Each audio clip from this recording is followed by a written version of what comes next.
اعوذ باللہ من الشیطان اللعین الرجیم بسم اللہ الرحمن الرحیم الحمد للہ رب العالمین الصلاة والسلام علی اشرف الانبیاء والمرسلین وعلی آلہ الطیبین الطاہرین المعصومین الذین اذہب اللہ عنہم الرجس وطہرہم تطہیرا اللہم صلی علی محمد وآل محمد اللہم اخرجنا من الظلمات الوہم واکرمنا بنور الفہم اللہم افتح علینا ابواب رحمتک وانشر علینا خزائن علومک برحمتک یا ارحم الراحمین۔ کتاب معراج السعادہ کا خلاصہ ہم بیان کرنے کی کوشش کر رہے ہیں۔ کل کے درس میں 10ویں فصل کا ہم نے آغاز کیا،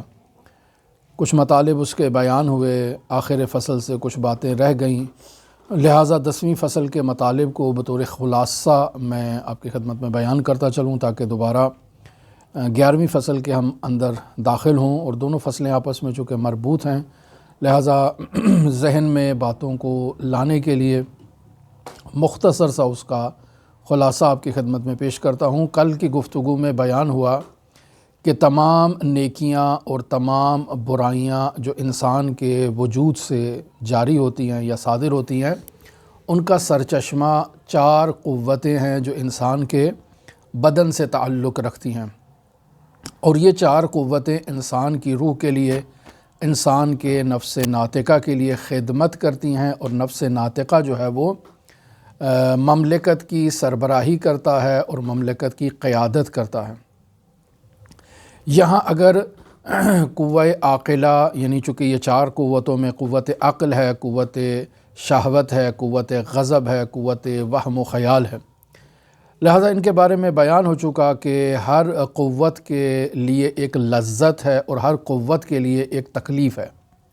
لذت وہ ہے جو اس قوت کی فطرت کے ساتھ مطابقت رکھتی ہو، اور تکلیف وہ چیز ہے کہ جو اس کی فطرت کے موافق نہ ہو، اپوزٹ چیز ہو۔ مثلا بیان ہوا کہ عقل کی لذت جو ہے وہ علم و معرفت میں ہے، علم و دانش میں ہے، اور اگر علم و دانش سے عقل کو دور کر دیا جائے تو یعنی جہالت ہے، اور جہالت عقل کے لیے تکلیف دہ ہے۔ اسی طرح سے غضب جو ہے اس کی فطرت یہ ہے کہ وہ قہر و غلبہ چاہتی ہے، وہ جو ہے وہ انتقام کی اس میں خصوصیت موجود ہوتی ہے، تو یہ غضب کی جو ہے وہ فطری اس کا تقاضا ہے۔ لہٰذا اگر غضب انتقام کی حالت میں ہو، اگر غضب جو ہے وہ کسی دوسرے کو سرنگو کر کے اس کے اوپر تسلط جمانے کی حالت میں ہو، تو یہ اس کے لیے لذت آور ہے یہ ساری چیزیں۔ لیکن اگر کوئی آ کر غالب آ جاتا ہے اس قوہ غضبیہ کے حامل شخص کے اوپر، تو یہ اس کے لیے تکلیف دہ ہے اور اس کے لیے جو ہے وہ افسوس کا باعث ہے۔ اسی طرح قوہ شہویہ ہے، اس کے لیے جو فطری طور پر جو چیز اس کے مطابق ہے، موافق ہے، وہ جو ہے وہ خواہشات کو پورا کرنا ہے، نفسانی خواہشات کی تسکین، جس میں کھانا ہے، پینا ہے، اچھی طرح سے سونا ہے، اچھی پوشاک کا استعمال کرنا ہے، ہر وہ چیز جو انسان کا نفس جس میں خواہش رکھتا ہے، انہی خواہشات میں ایک خواہش جنسی خواہش بھی ہے۔ تو اگر اس کو یہ خواہشات اس کی تسکین تک پہنچ رہی ہیں تو یہ اس کے لیے لذت کا مقام ہے، اور اگر یہ خواہشات اس کی ہیں اور وہ دب رہی ہیں، پورا نہیں ہو رہی ہیں، تو یہ اس کے لیے تکلیف کا مقام ہے۔ اور اسی طرح سے وہم و خیال کی لذت بیان ہوئی کہ جزئی امور کو جو ہے وہ حاصل کرنا ہے، باریک نقاط جو انسان کی زندگی میں چھوٹے چھوٹے سے جو کام ہیں جو انسان کے ذہن میں آتے ہیں، انسان اگر ان کاموں کو انجام دیتا ہے تو یہ قوہ وہمیہ کے لیے اور قوہ مخیلہ کے لیے جو ہے وہ لذت کا باعث ہے، اور اگر انسان ان سے محروم ہو جاتا ہے، کام چھوٹ جاتا ہے، تو انسان بعد میں افسوس کھاتا ہے کہ یہ کام رہ گیا، یہ کام رہ گیا، یہ کام رہ گیا۔ پھر بیان ہوا کہ ان تمام قوتوں میں سب سے اعلیٰ قوت جو ہے وہ قوہ عاقلہ کی ہے، کہ انسان جو قوہ عاقلہ کی لذت حاصل کرتا ہے تو اس کی مثل اور کوئی لذت باقی قوتوں میں موجود نہیں ہے۔ لہٰذا باقی یہ ساری قوتیں جب انسان کے حالات میں چینجنگ آتی ہے، تبدیلیاں آتی ہیں، تو یہ جو قوہ عاقلہ کی لذت ہے یہ سب سے بہترین لذت ہے، اور باقی تمام قوتوں کی لذت جو ہے وہ اس کے مقابلے میں کوئی حیثیت نہیں رکھتی ہے، کوئی مقام نہیں رکھتی ہے۔ لہٰذا خداوند متعال نے انسانوں کو ان کی فطرت کو مد نظر رکھتے ہوئے کہ انسان کے پاس یہ 4 قوتیں ہیں اور انسان کا سروکار انہی 4 قوتوں سے ہے، تو خداوند متعال نے انسان کی اس فطرت کو مد نظر رکھتے ہوئے چونکہ اسے کمال کی دعوت دینا ہے، تو شریعت مقدسہ میں خداوند متعال نے انسان کو اس کی انہی جو فطری خواہشات ہیں انہی کو مد نظر رکھتے ہوئے اعمال کی جزا کو اس کے سامنے پیش کیا ہے۔ چونکہ اس جزا کو انسان محسوس کر سکتا ہے، لمس کر سکتا ہے اور جلدی اس کی طرف جو ہے وہ رغبت اختیار کرتا ہے۔ مثلا اگر آپ بچے کو کہتے ہیں کہ تم اگر یہ آج کا سبق سیکھ لو تو آپ کو میں آئس کریم لے کے دوں گا، تو چونکہ بچے کو آئس کریم کی لذت کا علم ہے، وہ جو ہے وہ درس یاد کرنے میں جد و جہد کرے گا، کوشش کرے گا۔ تو خداوند متعال نے بھی انسان کو اسی طرح سے کہا ہے کہ تم نماز پڑھو گے تو تمہیں جنت ملے گی، تم روزہ رکھو گے تو تمہیں جو ہے وہ فلاں جنت کی نہر سے پانی نصیب ہوگا، یا تمہارے نام پر جنت کے باغات کو، محلات کو تمہارے نام پر کر دیا جائے گا۔ تو چونکہ یہ انسان کی فطرت کے قریب ہے، لہٰذا انسان ان چیزوں کو سمجھتا ہے۔ کچھ قوہ شہویہ سے تعلق رکھتی ہیں، کچھ قوہ غضبیہ سے تعلق رکھتی ہیں انسان کی خواہشات، تو اسی کی مناسبت میں خداوند متعال نے انسان کو یہ چیزیں بتائی ہیں، اور اگر تم یہ کام نہیں کرو گے تو تمہیں اس کی سزا ملے گی، کوڑے ملیں گے، جہنم کی آگ میں ڈالا جائے گا، اور اس قسم کی سزائیں ملیں گی۔ تو دونوں چیزیں خداوند متعال نے انسان کو بتا دیں، اور اس کا تعلق انسان کی انہی قوتوں کے ساتھ اور فطرت کے ساتھ ہے جو اس دنیا میں ہے۔ لیکن پھر خداوند متعال نے اس انسان کو وہ اعلیٰ درجے کی مثال بھی دی ہے کہ اگر تم بالفرض مقربین کا مقام حاصل کرنا چاہتے ہو تو یہ مقربین کے لیے یہ نعمات نہیں ہیں، ان کے لیے یہ باغ و جو حورے و غلمان ہو، یہ جنت کی نہریں اور یہ جو شراب طہور ہے اور اس قسم کی جو نعمات ہیں اس کا درجہ ان سے بلند ہے، وہ ان کی طرف رغبت ہی نہیں رکھے گا۔ لہٰذا امیر المومنین کا کل فرمان جو ہے وہ بطور شاہد یہاں پیش کیا گیا کہ حضرت فرماتے ہیں الہی ما عبدتو کا خوف من نارک، ہے میرے پروردگار مجھے تیری عبادت جو میں تیری کرتا ہوں وہ تیری جہنم کے خوف سے نہیں کرتا ہوں کہ جہنم میں مجھے وہاں سزا ملے گی، اور میری یہ قوہ غضبیہ جو ہے وہ چونکہ اس کا جو وہ انسان کی خواہش ہوتی ہے اس دنیا میں وہ غلبہ اختیار کرنا ہے، اور وہاں اس کو وہ غلبہ حاصل نہیں ہوگا تو انسان وہاں مغلوب ہو جائے گا، اور قوہ غضبیہ انسان کی یہ برداشت نہیں کرتی ہے، وہاں انسان کو سزا ملے گی۔ تو یہ فرما رہے ہیں کہ ما عبدتو کا من خوف نارک، مجھے تیرے جہنم کا خوف نہیں ہے عبادت میں، ولا طمعا فی جنتک، کو نہ ہی مجھے لالچ ہے جنت کا، یعنی نہ تو اس طرف سے اس قوت کی وجہ سے اور نہ ہی اس قوت کی وجہ سے، بلکہ ولیکن وجدتک اہلا للعبادہ، میں تجھے عبادت کے لائق جانتا ہوں، فعبدتک، تو میں تیری عبادت کرتا ہوں۔ لہٰذا اہل بصیرت یہاں بیان کرتے ہیں کہ جسمانی لذتوں کی کوئی خاص قدر و قیمت نہیں ہے، کیوں؟ چونکہ انسان ان لذتوں میں حیوانات کے ساتھ شریک ہے۔ البتہ یہاں یہ بات بھی ذکر کرتا چلوں کہ وہ جو جنت کی مثالیں یہاں پر دی جا رہی ہیں وہ فقط تقریب ذہن کے لیے ہیں، وگرنہ ان کے درمیان بہت فاصلہ ہے۔ انسان چونکہ ان باتوں کو جلدی سمجھ لیتا ہے، جلدی پک کر لیتا ہے، وگرنہ وہ عالم ایک دوسرا عالم ہے، اس کا اس دنیا کے ساتھ مقایسہ نہیں کیا جا سکتا۔ لہٰذا اس چونکہ فرمان میں سب چیزیں انسان کے سامنے کھول کر رکھ دی گئی ہیں کہ انسان اگر لالچ کی عبادت کرے یا انسان اگر خوف کی عبادت کرے تو یہ عبادت احرار کا درجہ نہیں رکھتی ہے، یہ اللہ کے مقربین کی عبادت کا درجہ نہیں رکھتی ہے۔ جب اللہ کے مقربین عبادت کریں گے تو ظاہری بات ہے انہیں وہاں جو اللہ انعام و اکرام سے نوازے گا وہ جنت نہیں ہوگی۔ لہٰذا اس نقطے کو مد نظر رکھتے ہوئے یہ بیان کرتے ہیں کہ حقیقت میں یہ جسمانی لذتوں کا ادراک صرف ان تکالیف کی صورت میں ہی ظاہر ہو سکتا ہے، چونکہ تعرف الاشیاء بازدادہا، ازداد سے انسان حقیقت کو پہچانتا ہے۔ میں اس وقت تک لذت کو محسوس ہی نہیں کر سکوں گا، پہچان ہی نہیں سکوں گا جب تک مجھے تکلیف کا احساس نہیں ہوگا۔ انسان تکلیف کو ایک طرف رکھتا ہے ذہن میں، پھر اس کے بعد لذت کو دیکھتا ہے تو اسے معلوم ہوتا ہے کہ یہ لذت ہے، وگرنہ وہ لذت اور تکلیف اگر نہ ہو تو لذت کو بھی وہ گویا کہ قسم کی اس کے لیے عادت ہو جائے گی، اس سے وہ لذت محسوس نہیں کرے گا۔ ہاں جب اس کو تکلیف ہوگی تو پھر وہ لذت کو احساس کرے گا۔ لہٰذا روایت میں ہے کہ نعمتان مجہولاتان، دو نعمتیں ایسی مجہول ہیں جس کا انسان کو پتہ نہیں چلتا ہے، الصحت والامان، صحت ہے، تندرستی ہے، سلامتی ہے اور امنیت ہے۔ جب یہ چھن جاتی ہیں تو انسان کو پتہ چلتا ہے کہ یہ نعمت تھی، میں بڑی اچھی ایک ماحول میں زندگی بسر کر رہا تھا، بڑی تندرستی تھی۔ لہٰذا ان جو لذات ہیں، ان لذات میں خود کسی قسم کا کوئی کمال نہیں ہے، یہ انسان سے سلب ہوتی ہیں، تو پھر انسان ان کی قدر و قیمت کو پہچانتا ہے، وگرنہ انسان نہیں پہچانتا۔ یہ دوسری طرف سے انسان کو جو عقلی لذت حاصل ہوتی ہے، تو اس عقلی لذت کے نتیجے میں انسان فرشتوں کے ساتھ شریک ہوتا ہے، چونکہ فرشتے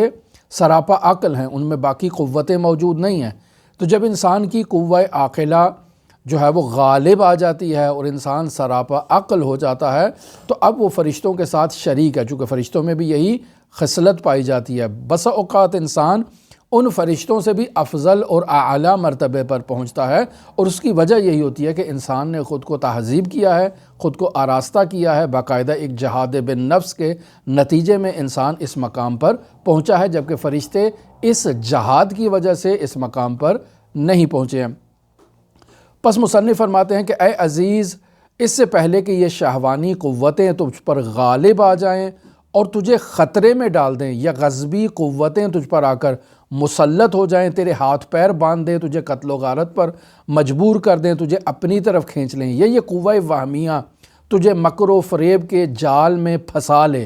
تو اس سے پہلے تو خود جو ہے وہ اپنا راستہ متعین کر لے۔ لہٰذا خود پر تو رحم فرما اور خواب غفلت سے بیدار ہو جا، اس چیز کی طرف متوجہ ہو جا کہ قوہ عقل کی مدد سے انسان اپنے جو باطنی دشمن ہیں ان کے اوپر انسان غالب آ سکتا ہے، اور اگر انسان قوہ عاقلہ کو جو ہے وہ تقویت نہیں کرتا ہے، مضبوط نہیں کرتا ہے، باقی قوتیں اس کے اوپر غالب آ جاتی ہیں، تو انسان کسی قوت میں کسی حیوان کے ساتھ مشابہت رکھتا ہے، کسی قوت میں کسی حیوان کے ساتھ مشابہت رکھتا ہے۔ لہٰذا وہ بزرگان جن کے لیے یہ کہا جاتا ہے کہ ان کے سامنے چشم برزخی کھلی ہوتی ہے، جب وہ انسانوں کو مشاہدہ کرتے ہیں تو کسی کو کتے کی شکل میں دیکھ رہے ہوتے ہیں، کسی کو بھیڑیے کی شکل میں دیکھ رہے ہوتے ہیں، کسی کو سور کی شکل میں دیکھ رہے ہوتے ہیں۔ کیوں؟ چونکہ ان افراد کی جو باطنی قوتیں ہیں جو اس کو حیوان کی شکل دے رہی ہیں، وہ در واقع کسی نہ کسی حیوان کے اندر وہ قوت مظہر ہوتی ہے اس حیوان کا۔ لہٰذا وہ جب دکھائی دیتے ہیں عالم برزخ میں افراد کو، تو اسی کیفیت میں، یا ائمہ معصومین کی روایات میں یا بعض تمثیلات میں مثلا یہ چیزیں ملتی ہیں کہ جب حج کے ایام میں تشریف لے گئے اور کثیر تعداد حاجیوں کی جو ہے وہ طواف میں مصروف تھی، تو صحابی کہتا ہے کہ بہت حاجی یہاں پر موجود ہیں، تو امام نے کہا کہ حاجی تو کچھ انگشت شمار گنتی کے کچھ افراد ہیں، باقی افراد دوسرے ہیں۔ اس نے کہا نہیں مولا، میں تو دیکھ رہا ہوں بہت حاجی ہیں۔ تو امام نے اس کی آنکھوں سے پردہ جب ہٹایا تو کہا مولا میں برداشت نہیں کر سکتا ہوں، اس کو فوراً تبدیل کیا جائے، چونکہ مجھے کچھ افراد نظر آ رہے ہیں، باقی تو یہاں پر سارے حیوانات ہی ہیں۔ تو کیا وجہ ہے؟ یعنی ان کی وہ جو دوسری جو خصلت ہے، جو قوت جو غالب آ چکی ہے، چاہے وہ شہوت کی صورت میں ہے، چاہے وہ غضب کی صورت میں ہے، چاہے وہ وہم کی صورت میں ہے، وہ کسی نہ کسی حیوان کے اندر اس کا کوئی مظہر موجود ہے، اور وہ اسی کی شکل انسان اختیار کر لیتا ہے جب انسان جو ہے وہ اس کا مظہر بن جاتا ہے۔ لیکن ہم لوگ جو ہیں وہ ان چیزوں کو مشاہدہ نہیں کرتے ہیں۔ البتہ اللہ کے خاص بندے ان چیزوں کو مشاہدہ کرتے ہیں، یا وہ باتقویٰ افراد جو ان چیزوں کو محسوس کرتے ہیں، وہ آنکھوں سے نہیں دیکھتے، لیکن عادات و اطوار سے ان کو معلوم ہو جاتا ہے کہ اس کے اندر جو ہے وہ خصوصیت بھیڑیوں والی ہے، اس کے اندر سور والی ہے، اس کے اندر مرغے والی ہے، اس کے اندر کس چیز کی ہے۔ وہ انسان اس چیز سے علم کی بنیاد پر اس کو درک کرتا ہے، آنکھوں سے مشاہدہ نہیں کر پاتا ہے۔ لیکن وہ افراد جن کی چشم برزخی کھلی ہوتی ہے، جیسے مرحوم آیت اللہ بہجت کے لیے کہا جاتا ہے، شہرت ہے، انہوں نے کبھی اپنی زندگی میں اس چیز کا دعویٰ نہیں کیا ہے، ان کے لیے مشہور ہے کہ ان کی چشم برزخی اس طرح سے کھلی ہوئی تھی۔ اور البتہ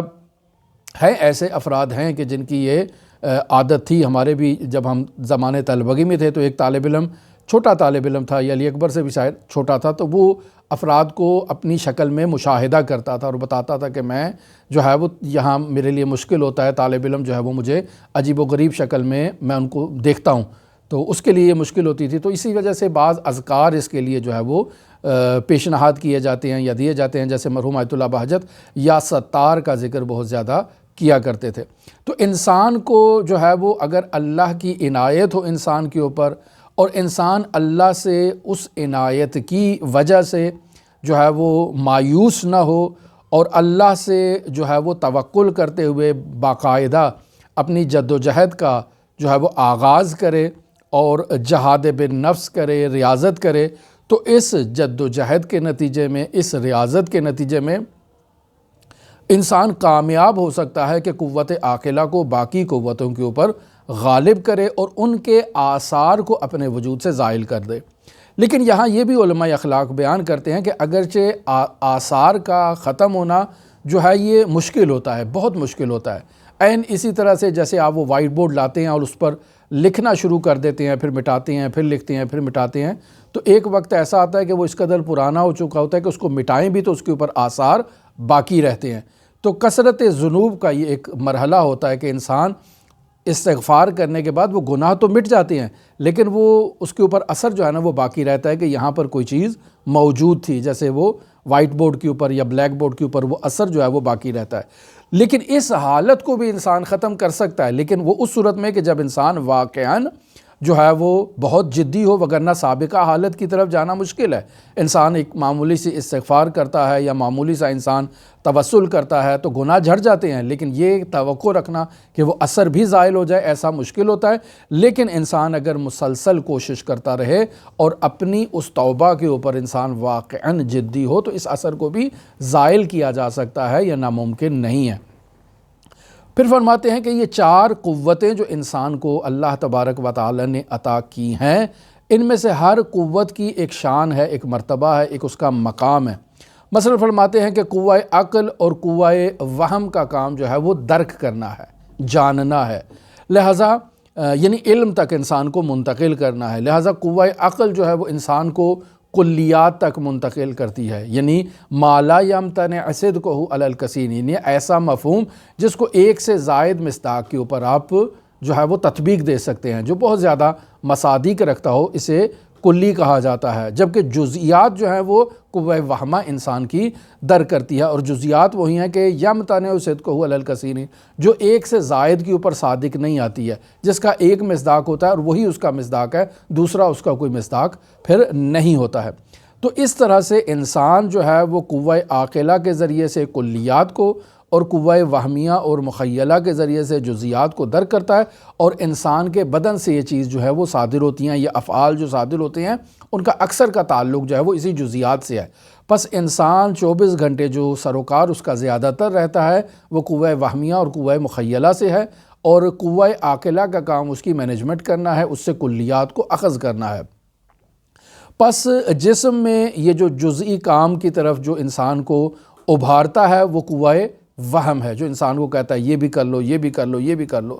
اس قوہ وہمیہ کو ایک اصطلاح میں یہاں پر کہہ رہے ہیں کہ قوہ عاملہ بھی کہتے ہیں، اور عقل عملی بھی اس کا ایک دوسرا نام ہے۔ یعنی یہ آپ اس کو مترادف کے اعتبار سے دیکھ لیں کہ علماء ان کو مختلف ناموں سے یاد کرتے ہیں۔ بس اوقات عقل قوہ عاملہ کہہ دیا، بس اوقات جو ہے وہ عقل عملی کہہ دیا، بس اوقات اس کو قوہ مخیلہ کہہ دیا، قوہ وہمیہ کہہ دیا۔ یہ سب ایک ہی چیز ہے جو انسان کو چھوٹے چھوٹے جزئی کام جو روزمرہ زندگی میں ہیں ان پر ابھارتی ہیں۔ پس جسم میں جو ہے وہ یہ قوت ہے، اور اس کے مد مقابل جو قوہ عقل ہے اس کو عقل نظری کہا جاتا ہے۔ اور آگے فرما رہے ہیں کہ 2 قوتیں ہیں، ایک قوت شہویہ ہے، ایک قوت غضبیہ ہے۔ ان دونوں کا کام بدن کو اکسانا ہے، بدن کو ابھارنا ہے۔ مثلا وہ کھانے پینے پہ ابھارتی ہے اور اس سے مماثلت رکھنے والے امور پر ابھارتی ہے، اور غضبیہ انسان کو غصے پر، انتقام پر اور ان چیزوں پر ابھارتی ہے۔ پس غضبی قوت کا کام بدن پہ وہ چیز جو حملہ آور ہے، بدن کو جو چیز نقصان پہنچا رہی ہے، قوہ غضبیہ کا کام ہے کہ اس کو بدن سے دور رکھے، یہ اس کی فضیلت ہے۔ پس بدن کا دفاع کرتی ہے قوہ غضبیہ، جبکہ قوہ شہویہ جو ہے وہ بدن کو ایسے کاموں پر ابھارتی ہے کہ جو اس کے موافق ہوتے ہیں، جیسے کھانا پینا، اس کے لیے جو ہے وہ تعمیر و ترقی بدن کی جو ہے، افزائش نسل جو ہے، یہ ایسے کاموں پر ابھارتی ہے۔ پس اگر قوہ عاقلہ باقی قوتوں پر غالب آ جاتی ہے اور انہیں اپنے ماتحت قرار دے دیتی ہے، تابع قرار دے دیتی ہے، تو ایسی صورت میں انسان کے وجود سے جتنے بھی کام جاری ہوں گے، چونکہ قوت عقل کے ماتحت ہیں تو وہ تمام جو ہے وہ اصول کے مطابق ہوں گے، وہ تمام جو ہے وہ صراط مستقیم پر ہوں گے، کہ جس کی انسان ہر روز دعا کرتا ہے کہ اہدنا الصراط المستقیم۔ یہ تمام کام اس سے عقل لے رہی ہے، یعنی عقل قوہ شہویہ کی مدد سے خوراک کا کام لے رہی ہے، قوہ شہویہ کی مدد سے جو ہے وہ پوشاک کا کام لے رہی ہے، قوہ غضبیہ کی مدد سے اپنے بدن کا دفاع کا کام لے رہی ہے۔ یہ سب کام گویا کہ قوہ عاقلہ ہی انسان کے بدن سے لے رہی ہے، لیکن اعتدال میں۔ کتنا کھانا ہے، کتنا سونا ہے، کتنا پہننا ہے، کتنا جاگنا ہے، کتنا کام کرنا ہے، یہ سب اعتدال کے مطابق ہے، اور انسان پھر صراط مستقیم پر جو ہے وہ اس کا سفر ہوگا، اور اس کی زندگی جو ہے وہ معتدل ہو جائے گی، انسان اعتدال میں آئے گا۔ پس ہر قوت کو آسانی کے ساتھ اگر قوہ عاقلہ کے ماتحت قرار دیا جائے تو اس کو تہذیب کیا جا سکتا ہے، مہذب بنایا جا سکتا ہے، اور قوہ عاقلہ کی اگر انسان کے بدن کے اوپر حکمرانی ہو جائے تو انسان کے وجود سے حکمت کے چشمے پھوٹنا شروع ہو جاتے ہیں۔ ایسے انسان کو حکیم کہا جاتا ہے، کیوں؟ چونکہ اس کا ہر کام حکمت پر مشتمل ہوتا ہے، اس کا کھانا حکمت پر ہے، اس کا غصہ کرنا حکمت پر ہے، اس کا چھوٹے چھوٹے باتوں میں سوچنا، امور کا خیال رکھنا، سب حکمت کے اوپر مشتمل ہوتا ہے، کیوں؟ چونکہ قوہ عاقلہ غالب ہے۔ اب بعض لوگ کہتے ہیں کہ ایسا ہو نہیں سکتا، نہیں، یہ ہو سکتا ہے۔ انسان ریاضت کے ذریعے سے اگر ایک انگلی کے اوپر کھڑا ہو سکتا ہے تو یہ تو کام کچھ بھی نہیں ہے، انسان ان کو حاصل کر سکتا ہے۔ محنت کرنے کی ضرورت ہے، انسان کو جد و جہد کرنے کی ضرورت ہے، انسان کو توجہ کرنے کی ضرورت ہے۔ لہٰذا یہ جو روایات میں ترغیب دلائی گئی ہے، علماء اخلاق نے ترغیب دلائی ہے، یہ ترغیب اس وجہ سے ہے تاکہ انسان آہستہ آہستہ اپنے وجود کو عادت دے، اور اس طرح سے انسان جب عادت دینا شروع کر دے گا تو کامیابی اس کا مقدر بن سکتی ہے۔ اور کل بیان کیا کہ بچوں میں یہ جو ہے وہ جلدی عادات جو ہے وہ اختیار کرنے کی جو ہے وہ توانائی اور صلاحیت موجود ہوتی ہے۔ پس قوہ عاقلہ یعنی عقل عملی، جس کو قوہ عاملہ جسے عقل عملی کہا یا جسے قوہ وہمیہ کہا، اسے اگر مہذب کر دیا جائے تو یہاں انسان کے وجود میں جو ملکہ ایجاد ہوگا اس کو عدالت کہتے ہیں، کہ مثلا انسان کو عادل ہونا چاہیے۔ یہ عادل وہی ہے جس کی عقل عملی جو ہے وہ اعتدال پر ہے، اور اگر قوہ غضبیہ کو انسان مہذب کرنے میں کامیاب ہو جائے تو اس سے انسان شجاع بنتا ہے۔ یعنی ہر قوت کی ایک ایسی بے نظیر اس کی ایک جو نمونہ مظہر اظہار ہوتا ہے کہ انسان جو ہے ورطہ حیرت میں مبتلا ہو جاتا ہے، کہ مثلا قوہ عاملہ کو اگر اعتدال پہ انسان لے کر آئے تو جو ہے وہ عادل بن جائے گا، اگر قوہ غضبیہ کو اعتدال پہ لے کر آئے گا تو انسان شجاع بن جائے گا، اور اگر انسان قوہ شہویہ کو اعتدال پر لے کر آئے تو عفت و پاک دامنی جو ہے وہ انسان کے وجود سے نمودار ہوتی ہے۔ پس کس قدر خوبصورت اخلاقی نتائج جو ہے وہ اس بحث سے حاصل ہو رہے ہیں، بشرطے کہ انسان اس کی ظرافت کو سمجھ لے۔ پس ان تینوں قوتوں کو اگر انسان معتدل کر لے تو اس کے اندر جو ملکہ عدالت آئے گا وہ ملکہ عدالت جو ہے وہ بے نظیر قسم کا ملکہ عدالت آئے گا، چونکہ تمام قوتیں جو ہے وہ اپنے اعتدال پہ ہیں۔ یعنی یہ شخص عفیف بھی ہے، پاک دامن بھی ہے، شجاع بھی ہے اور عادل بھی ہے، یعنی تمام قوتوں کا مجموعہ اب عادل ہے یہ شخص۔ لہٰذا یہاں فرماتے ہیں کہ ان چار بنیادی صفات یعنی حکمت اور شجاعت، عفت اور عدالت، یہ چار خصوصیات جو ہیں یہ ایسے تمام اچھے نیک اخلاق اور نیک صفات ہیں جو انسان کی جو ہے وہ ان قوتوں کو اعتدال میں لانے کے نتیجے میں انسان جو ہے وہ انہیں حاصل کرتا ہے۔ پس بیان کرتے ہیں کہ جیسے حکمت ہے تو حکمت سے انسان سے ذہانت، فہم و فراست اور حسن تدبیر جو ہے وہ آشکار ہوتی ہے اور ظاہر ہوتی ہے، اور اگر انسان کی جو ہے وہ عدالت، شجاعت انسان کے اندر یعنی قوہ غضبیہ تہذیب یافتہ ہو جائے اور انسان شجاع ہو جائے تو ایسے انسان شجاع سے صبر نکلتا ہے، جو بلند حوصلہ اور بلند ہمت ہونا یہ انسان سے نکلتا ہے، حلم نکلتا ہے، وقار اور بردباری انسان کے وجود سے ظاہر ہوتی ہے۔ یہ تمام جو ہے وہ محاسن اخلاقی ہیں جو پھر انسان کے وجود سے ہر قوت سے، اس کے معتدل ہونے سے، اس کے مہذب ہونے سے سرچشمہ اختیار کرتے ہیں۔ اسی طرح سے اگر انسان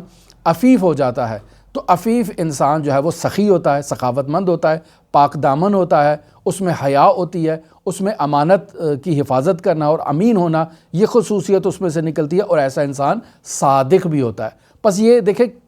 مختلف خصوصیات اخلاقی جو ہیں وہ ہر قوت کے اعتدال کے نتیجے میں باہر نکل رہی ہیں۔ پس ایسا ممکن ہے کہ ایک انسان حکمت کو معتدل کر لے، باقی قوتوں کو معتدل نہ کر سکے۔ تو اگر حکمت کو معتدل کرے گا تو وہ ذہین و فتین تو ہوگا، لیکن اسے آپ جو ہے وہ صبر و استقامت میں بلند حوصلے والا نہیں کہہ سکتے، آپ اسے عفیف نہیں کہہ سکتے، لیکن وہ شخص جو ہے وہ ذہین و فتین ضرور ہوگا۔ اور اگر انسان وہ اس کی حکمت جو ہے وہ معتدل نہیں ہوتی ہے قوہ عاقلہ کی جانب سے، اس کی جو ہے وہ قوہ غضبیہ معتدل ہو جاتی ہے، تو یہ شخص صابر ہوگا، بلند ہمت والا ہوگا، لیکن عالم نہیں ہوگا اس طرف سے، ٹھیک ہے نا۔ لیکن اگر ساری معتدل ہو جائیں اور انسان عدالت کے مقام پر پہنچ جائے تو تمام قوتیں جو ہے وہ اپنے سرچشموں کے دروازے جو ہے وہ کھول دیں گی، اور انسان جو ہے وہ کس قدر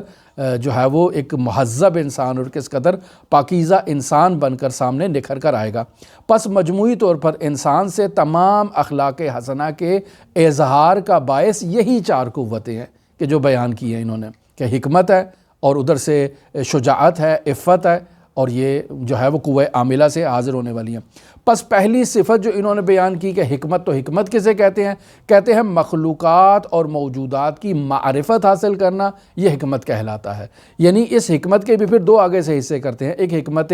نظری ہے اور ایک حکمت عملی ہے۔ حکمت نظری میں کہتے ہیں کہ موجودات کے حقائق کو جاننے کا علم، کہ انسان ہر موجود کو بما ہی انسان پہچانے، تو یہ حکمت جو ہے وہ نظری کہلاتی ہے۔ موجودات کا وجود جو ہے، جن کا وجود ہمارے اس میں نہیں ہے، خداوند متعال نے ان کو خلق فرمایا ہے۔ اور حکمت عملی جو ہے،